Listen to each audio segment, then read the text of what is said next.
Hi there, this is the blackout trap and it's in the Rubinstein variation of the four knights. After e4, e5, knight f3, knight c6, knight c3 and knight f6, we've got the four knights.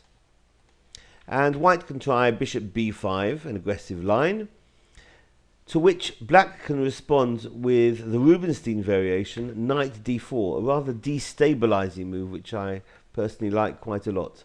Well, FM Michael Lauria, my colleague at the Netanya Chess Club, feels that white will usually retreat the bishop back to a4 because white's last move was to put the bishop on this diagonal, so he wants to keep it there.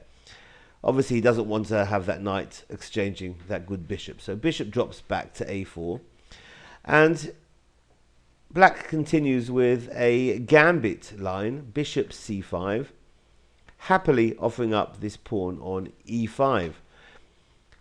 Well, if white takes it, black simply castles.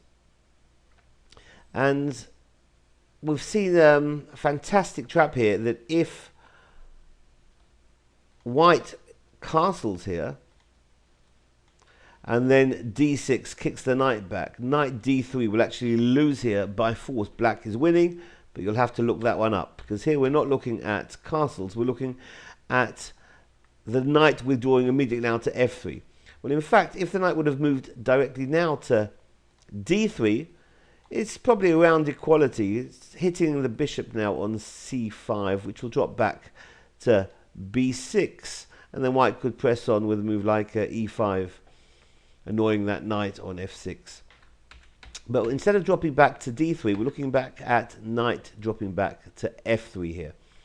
Well, black will respond energetically in the center with d5, and white, not wanting to entertain the bishop on g4, pinning the knight, trades the knight. Now knight takes on d4, and after bishop takes on d4, white certainly shouldn't play this move. E takes d5 is suicide.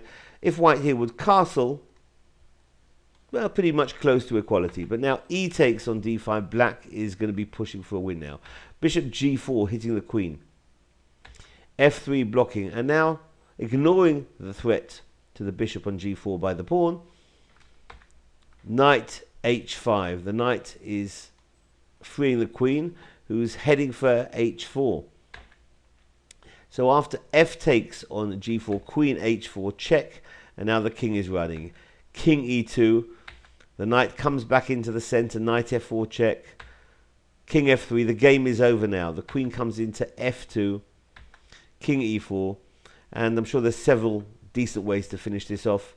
One of them is f5 check, giving up that pawn, because after g takes on f4, that's taking away a potential flight square for the king on f5, and now black can give up one of his rooks. Rook f e8 check, and after bishop takes on e8, the other rook comes in, rook takes on e8, and that's a beautiful checkmate. So this has been the blackout trap in the four knights game in the Rubinstein variation. Hope you found it useful, and thanks for watching. Bye bye.